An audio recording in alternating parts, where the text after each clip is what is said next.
Hey there everybody, welcome back to another one of my budgeting videos. This is going to be my weekly digital cash envelope update and you are not going to believe this. So trust me on this, you're not going to believe it. I barely believed it. I actually went and double checked everything because I thought surely I'm wrong, but no, I was not. So let's go back. When we last did one of these videos, it was last week, February 1st, and I put in like some shopping I had done and whatnot and my balances for the categories. So groceries was negative $11.35, miscellaneous $24.64, fun $43.25, Vizio $31.50, transportation $91.86. So I had decided that instead of moving money from any of the other categories to bring groceries to a zero balance, I was just going to be really careful over the week and use them to sort of float the difference. So if you're new, the cash money that I do my variable spending with is still kept in digital format. So all of the money that I talk about when I'm talking about my cash envelopes, I move from my bank account when I do my budget over to a prepaid MasterCard, and then I just tap that card when I'm doing my spending. So it's like my digital cash envelopes, but it all kind of goes a lump sum onto one card. So if one category goes into the negative, but the other categories have not yet gone into the negative, it's not like I have a singular actual physical envelope where I have like a gaping hole where I didn't have enough money and what do I do? So I have to physically move money from another envelope over to cover the difference. I do that in the book at times. I'll be like, oh, okay, I'm negative miscellaneous. I'll move some money over from fun or vice versa to sort of help balance them out. But because I wasn't intending on doing any more grocery shopping, and I was hopefully not going to be doing very much spending in like the coming week from February 1st, I mean, so like this past week as of today, I just decided to let the other categories were all over, like all had like a positive balance, so they were just going to kind of like float and cover the grocery negative balance, and it was all going to even out when I did my next budget, and it totally did.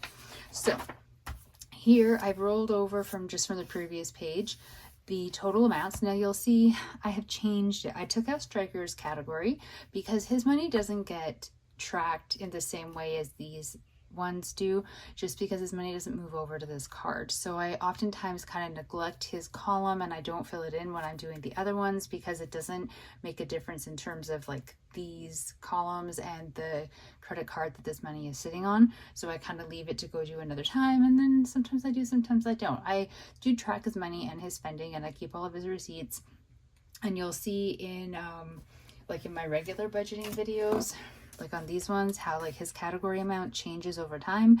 So when I did the budget from today, I had taken out last week, I purchased something for him. I'm sorry, I can't think of what, but so like the amounts change is what I'm trying to say. But his money gets tracked differently. So I decided to stop including it on these pages because I oftentimes don't fill it in, and whenever I do in these videos I'm always like, don't look at his doesn't matter right now. So I just thought for ease of everything to take it out. I also removed the takeaway column completely. I think I had already done that though in like 2 pages ago, because I used to have a takeaway column, but I removed that because I don't budget for takeaway right now because I can't afford it. I have one day, we'll bring it back, but not right now. So I just decided to condense it down even more. Now I did make columns for the rest of the pages in case I have something new pop up or something I need to add in. It's fine, but we're minimal now, even more so than we were before. Yes, but okay, so February 7th, which is today, I've brought over the balances from the February 1st final calculations so that I could see what they are. And then you will notice perhaps in between February 1st and February 7th, I have no transactions written down. And that is because there were not any. I did zero shopping this past week. Okay. I spent $11 and change on my Visa card on Amazon to buy some cupcake decorations for some cupcakes that I'm making for somebody who's moving away next week. But they went directly onto the credit card because that's how my Amazon is set up. So they didn't, I guess I should not be super proud. I did do a tiny bit of shopping, but it was calculated because I knew I had money in the miscellaneous column to pay for it. It's just that that happens to charge directly to my Visa. And so when I do the money this time, I'm actually not putting any money into miscellaneous because the money when I did my budget that I budgeted to go into miscellaneous is the exact amount needed to cover that Amazon purchase that is on my Visa card, and it is going directly onto my Visa card as a payment. So as a money coming directly out of these categories, like from this card, I didn't tap that card once all week at all. And it's not that like I didn't tap it, but I tapped other cards. I did not tap cards. I didn't shop. It was amazing. So these are still the final balances from February 1st are my starting balances for February 7th. Nothing changed on them, which I don't think has ever happened. So let's get into today's contributions. So deposits. So groceries, I am giving $80. There was not as much calculation or math to figure out that number as usual. I do have a gift card. I do not remember off the top of my head how much is sitting on the gift card. Usually I figure out how much I have remaining on gift cards that I'm using for grocery shopping, and then whatever the difference is to get me to $120 is what I put into there. I didn't do that this time. I just thought, I know I have a gift card with 20-something-ish dollars on it. What can my budget afford for groceries? And so I gave myself 80 bucks.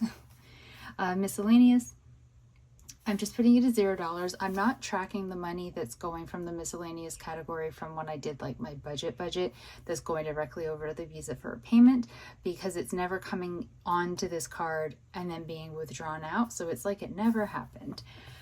Fun. Oh, what did I just put? Oh, well, okay. So fun is getting $15. I was really back and forth on that if I would give it anything or not, but I have a couple different things that are coming up that are going to be pulling from the fun and the miscellaneous categories, so I thought I'll try to give it a little bit just to help with that. Physio is getting nothing because I happened in the past 2 weeks to not have the physio appointment that I actually have to pay for. All the other ones are covered by insurance, so I didn't have to pull from this category, so it's still fully funded. So I didn't see the need to put more money in it and overfund it when it's okay as is. And transportation, I'm only giving $10 to. Usually I give anywhere from like $20 to $40, but it's fine. It's okay. I do need to get gas soon, so I will be pulling from that fairly soon, but I have enough in there. Oops. Negative 1135 plus 80.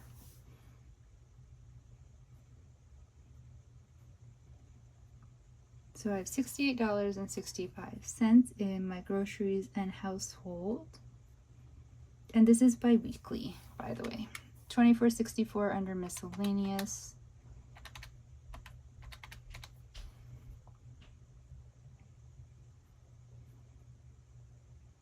$58.25 for fun. Physio is staying at $31.50.